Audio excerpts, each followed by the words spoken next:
fanàtics de la cultura! Benvinguts a un nou vídeo de les propostes de Tornaveu.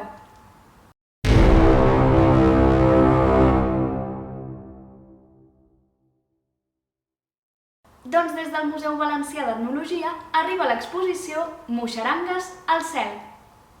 La mostra, comissariada per Joan Bofarull i Albert Costa, proposa un recorregut per un dels fenòmens festius més singulars del País Valencià, les muixerangues, que són unes construccions de figures i torres humanes en l'àmbit festiu. En concret, l'exposició se centra en la població d'Algemesí, on aquest fenomen té la seva màxima expressió. Muixerangues al cel es podrà visitar fins al 26 de setembre de 2021.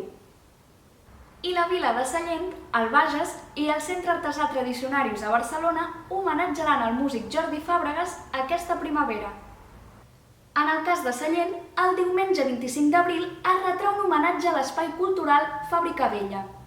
Per part del Centre Artesà Tradicionarius es faran públics més detalls el pròxim dimarts 20 d'abril en una roda de premsa al mateix espai, coincidint amb el 70è aniversari de Fàbregas.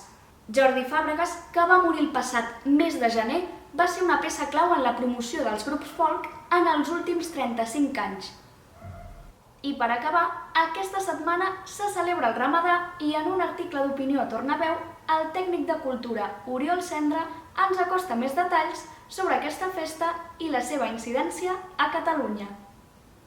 Entre els aspectes més destacats de l'article, Cendra repassa conceptes com l'origen del mot Ramadà, l'Iftar, que és la festa de tancament de dejuni del Ramadà, o la importància de la diversitat cultural i de l'arrelament de la festivitat a Catalunya. Doncs nosaltres ho deixem aquí. Recorda que per més informació pots consultar www.tornaveu.cat i si t'ha agradat el nostre vídeo et convidem a subscriure't al nostre canal de YouTube. Salut i cultura!